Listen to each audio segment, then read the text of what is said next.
it's Nicole. Welcome back to my channel. In today's video, I want to share two things with you. I want to share a couple of new orchids that I have, and I want to share how I'm caring for my orchids right now since I've been behind on repotting.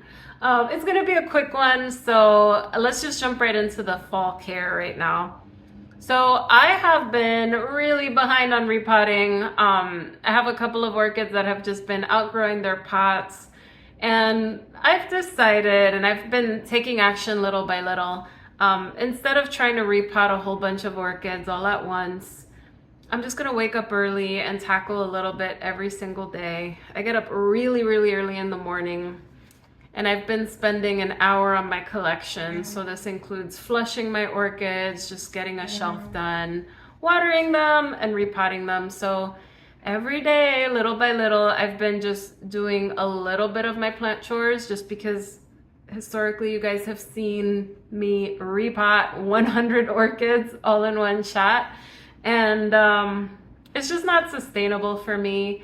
And I just find when you do just little things here and there, it just makes everything more manageable versus waiting to tackle everything all at once. So I still have a long way to go, but I've just decided to tackle my collection little by little, chip away, maybe one repot per day, every other day. Slowly but surely it's gonna get done, but then it doesn't get done because then when you're done, there's new ones that need to get done. Put a comment down below if you can relate. Anyway, let me show you a couple of new additions that I have. So I got three new cattleyas from Orchids. My mom ordered them for her collection, but these were a little bit bigger. So my mom's collection is more, she likes a lot of Phalaenopsis. She loves her phal species. And when she gets cattleyas, she prefers the smaller, compact ones.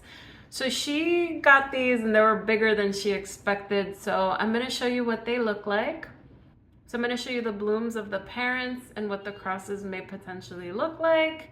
And yeah, I haven't had a new addition into the collection in a long time. So these should be fun. I'm gonna be repotting them eventually, no rush. These can stay in their pots for a while. I have other higher priority things that I gotta get done. Little by little, slowly but surely they'll get done. Anyway, let me show you those cattleyas right now. These are the three orchids that I got from my mom. They all look to be in really good shape. They all came from Orchids. I have not ordered from that vendor before, but I hear really good things. I've seen them at orchid festivals before, and their plants look really good, and they have a lot of good stuff on their website as well. A lot of these have little sheaths that started popping out. These are still very young orchids, but I believe some will be ready to bloom next spring. So I'm really looking forward to it. And some of them have very vigorous parents. So let me show you what they are and we'll look a little closer. So this one is the Brassolalia Morning Glory. This one is a very popular hybrid. I do not have this one in my collection, but it's a cross between the Brassavola nodosa and the Laelia purpurata.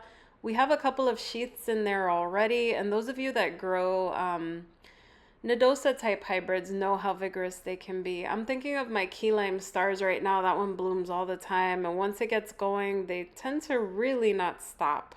This one has a new growth coming in on the bottom. It wouldn't surprise me if it actually starts blooming from that new growth. And sometimes when they're young, they push out these little like blank sheaths and stuff. So I know that this one is going to be extra vigorous. I don't have a Brassavola nodosa, but I have a Brassavola little stars. That one blooms twice a year, but I just find that the hybrids tend to bloom non-stop. And a lot of them are fragrant at night. I hear this one is highly fragrant, but I find it's a toss-up between the nighttime and the daytime fragrance. This is the Laelia purpurata. There's so many different versions, so I'm not sure what it's going to look like. But on the Odom's website, this is what they're showing that it's going to be. So we'll see. I'm really excited about the fragrance. This is potted up in like some rocks. I'm going to leave it there for a while. Just like I said, I have other high priority repots to do. But looking forward to growing this one. The next orchid is an unregistered hybrid of the Cattleya My Special Angel crossed with the Cattleya Fort Moat. And I couldn't find this one registered anywhere, but it looks to be in really good shape. So when I looked at the parents, one of them had the Cattleya luteola in it, which is one that I had and I killed actually. So I'm happy to get one that's a hybrid that's hopefully more vigorous. This one has 2 blank sheaths. I find that young orchids tend to do this quite a lot, but hopefully the next growth will actually bloom. We'll see about that.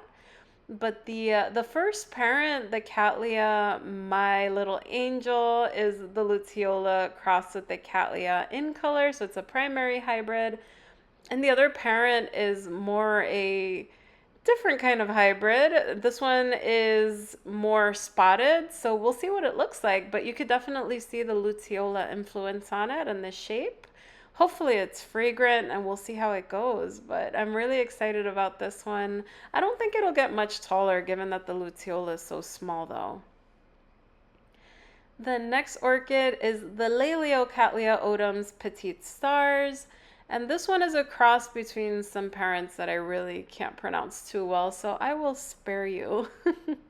This one is the biggest one, and I'm excited for it because I looked up the parents, and it looks like it's gonna be quite an interesting one. So that Cantillanthe Verut Star Track is very variable, so it's kind of flared. It may have some spots, it may not. And then the other Cattleyanth, I really can't pronounce that one. It's going to be pink, so I'm very, very curious what the outcome is going to be for this one. I couldn't find any pictures of what it would look like once it's bloomed, so we'll just see how it goes once it blooms for the first time. And you guys know I'll keep you updated. I have so many orchids in my collection that are 2 and 3 years in my collection that I had from seedlings that I'm still dying to see what they look like, including some of my orchids from Sunset Valley Orchids that are ready to go any season now. I'm honestly thinking like next spring I'm gonna get a lot of blooms, but this one's in really good shape. We have a new growth here. I'm gonna leave it in this pot. It's perfectly fine. It's not outgrowing the pot, it's just kind of at the edge. I have other higher priority orchids that I need to get done, but these 3 look really good and I'm looking forward to blooming them. Wouldn't be surprised if they all bloom in the spring though, so we'll see.